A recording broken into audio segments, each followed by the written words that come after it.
What's your answer to that? Who sums up physicality over there? I agree with him. All 11. We're trying to get all 11 hats to the ball for sure.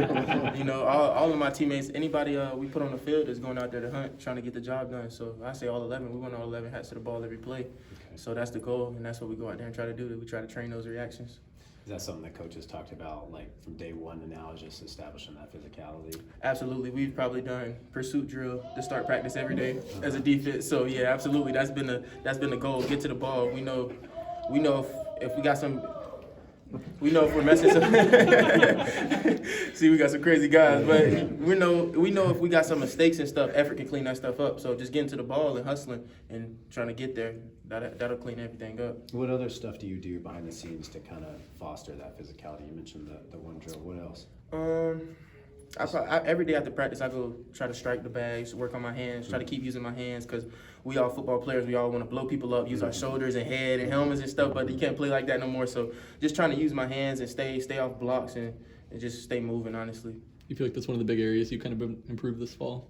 Just kind of striking and shedding? I wouldn't say that's the biggest area. I'd say probably my feet was the biggest area I improved. I try to improve my feet, and then I'll say my eyes as well. I probably say my eyes is the best thing I improved above my feet. Just knowing where to put my eyes pre-snap, knowing what to look at, looking at the formation, looking at splits. So I would say my eyes probably got the best this offseason. When you say your feet, is that just moving like laterally quicker, or what does that look like for you? So lateral movement, breaks, not slipping out there. You know, you can slip, breaking, slip, opening up, shuffling, running. Just keeping my feet under me, not getting too wide of a base, not getting too narrow of a base, so I can move and be as powerful as I need to be. Do you have the helmet communication? I had it out there today. Yeah. It was my first day. Yeah. And how's that feel? Is it comfort? Is it weird? Like, what's that like? It was normal. It was pretty normal. He told me a few things. I took it in. Yeah. Told the defense, cut it out, play the snap, try to make the play. So it's cool. I mean, it probably takes some time to get used to in game. I don't know how it would feel in game with everything, bullets flying, everything's going real fast, but.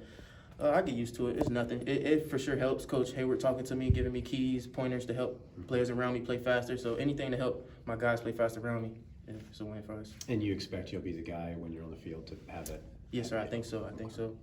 With a team that throws the ball as much as Idaho State, at your position, what's your main responsibility? What are you keeping in mind?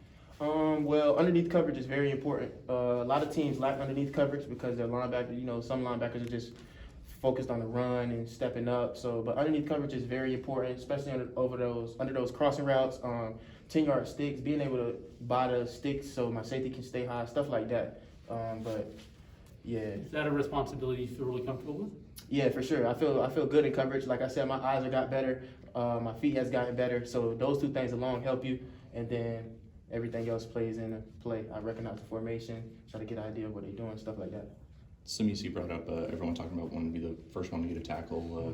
Who's your bet? Me. Yeah, we've been talking about that for sure. That's the competitive part about this team that I like. We've been talking, and yeah, I got my money on me. I'm hunting. I'm coming out hunting for sure. You've talked about the physical improvements you've made, but mentally, how different of a player do you feel than say back in the Sun Bowl?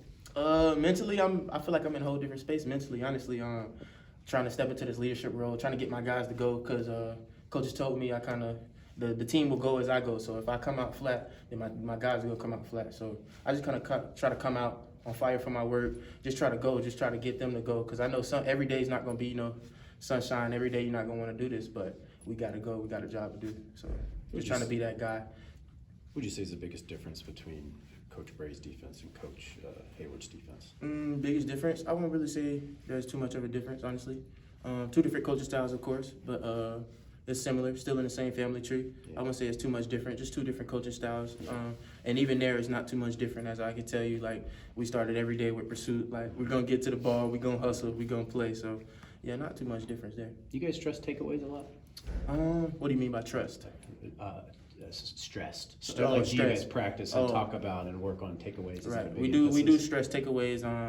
We've been stressing that since the spring. Okay. I remember one day we came out, Coach told us he wanted us to get 4 turnovers. We're like, oh, shit. Hey, we go get them, get the 4 turnovers. But, yeah, we're stressing turnovers. Anytime we can get the ball back to the offense, we know we got a good chance to win the game. Mm-hmm. So we're just trying to hunt for the ball. The ball is the program. We preach that. So, yeah, we're trying to get the ball. Is there anything Coach does to recognize turnovers? You guys talk about them the next day watching film, or does he hand anything out, or is it just? It'll probably be in the plays that cause winning clips. Okay. So yeah, if you get a turnover, we'll probably watch it in film and then you know, we got the chainsaw. But other than that, shit, good job for doing your job. Did you get to 4 that one day in practice? Um, Whenever that was in the spring, you said the goal was to get 4. I did not get one that day. No. I did not. I got one in the spring though. I did get a pick, but not that day. Are any of the younger guys or anybody on the team in general, have they kind of surprised you with how disruptive they are in the sense of kind of getting those turnovers this fall? Yeah, we got a lot of young guys, especially in my room. Dexter Foster, I mean, kid's an animal. 6'3", he can move real well. He's young, but he makes those freshman mistakes sometimes, but not too often. So that's something you want to see. So he's for sure a good young guy. We got Shamar on the edge. He's a good young guy that's playing. He came in and surprised me. Good movement. Zakai, he hasn't played that much, but Zakai is also a good young guy that we have. So we got a bunch of good young guys that's in, flying around. We still got Dre in the back end. We got a good young guys. Got a nice young running back, Salah. I'm a big fan of Salah for sure. Like he's gonna be good. It's quick, right? What's it like kind of going up against him? Not fun. He's real fast. It's not fun going up against a fast back. Real explosive, you know, agile. He's a nice back for sure. Take away your competitive, I'm going to dominate this guy. If there's one running back coming at you in a one-on-one on this team, who's the last guy you want to face? Last guy? I don't see a guy I don't want to face. Yeah. I don't see a guy I don't want to face. But no, we got some backs that run hard. Jam runs it hard. I mean, he's probably the reason I got on this shoulder brace right now. But Jam runs the ball hard. Hank definitely runs the ball hard. We got some strong backs for sure.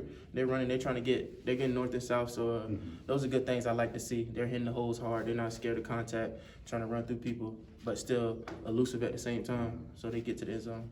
Was there a moment where you found yourself in the B gap and Saladin was in front of you and you realized he's really got it, or what Yeah, was kind of actually the moment? it was actually one in camp. I had him in the hole. I kind of dropped my head and he gave me a little and I was like, yeah, okay, young guy's nice for sure. But yeah, he's nice. I've been watching him. Very explosive, very fast. I didn't know he was that fast, but kid's real fast. Idaho State has multiple quarterbacks you could line up. How much time do you spend concerned about that, or is it more focused on just what you guys are doing on your side of the ball? Yeah, we focus on that for sure because one quarterback might like to do something and the other one likes to do something. So studying tendencies and studying formation recognition, personnel as well, that'll help you play faster and know what play is coming. Because sometimes you might have a throwing quarterback, sometimes you might have a running quarterback, sometimes you might have a quarterback that likes to sit in the pocket, so just paying attention to those things when you watch film will help you play faster. 2 quarterbacks is not too unusual. 4 is pushing it. 4 is pushing it. 4 is definitely pushing it. But those are things you just, you feel out as you get in the game. You just try to stick to your rules and play ball, not try to think too much about it. Thanks, Melvin. No problem. Thanks, Thank Melvin. you.